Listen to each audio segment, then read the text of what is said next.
mga day, for today's video, samahan niyo ako sa ganap ko ngayong araw. Tapos pa nga lang namin magkape, no, at eto kay maliligo na tayo kay para hindi naman tayo maging mabaho. Last na to. Grabe, sa isang pouch, 5 perasong ganito. Tapos, eto na lang. Isa na lang. Pero wag kayo mag-alala, di ba ubos na to. So, last na lang.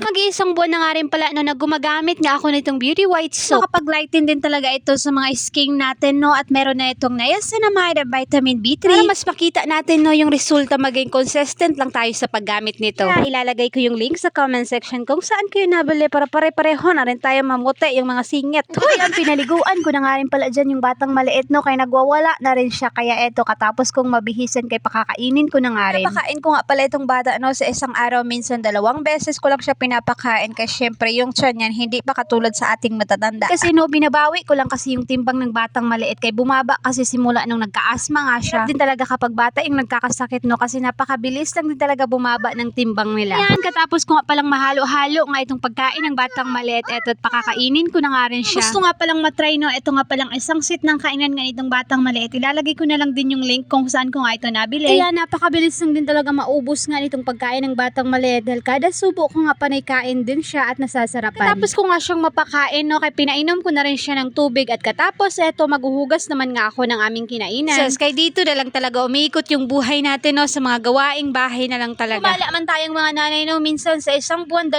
beses lang, minsan man isa, minsan hindi na lang talaga. Uy, sino pagdating din naman sa bahay, back to realidad na naman tayo sa mga gawaing bahay, kaya wag na lang tayong gumala.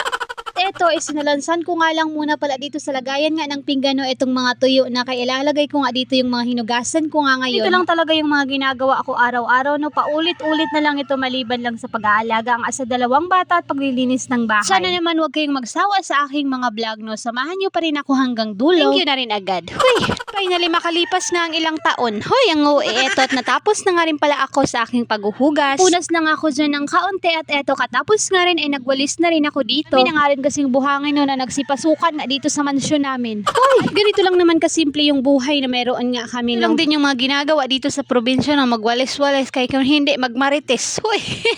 Tapos ko nga rin dyan makapagwalis, no, kay pinatulog ko na rin yung batang maliit at nang kinagabihan naman eto nga yung ganap namin. Bago nga rin pala kami matulog ng kinagabihan, no, eto si kuya kay tinuruan ko rin kung paano mag-intro ng vlog. Hey guys!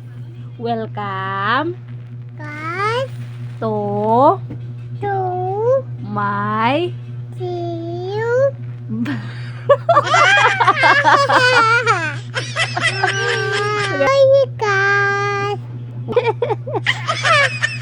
Tuga na. Suportahi ko din jo kay mag-vlog pod ko kadako na ho.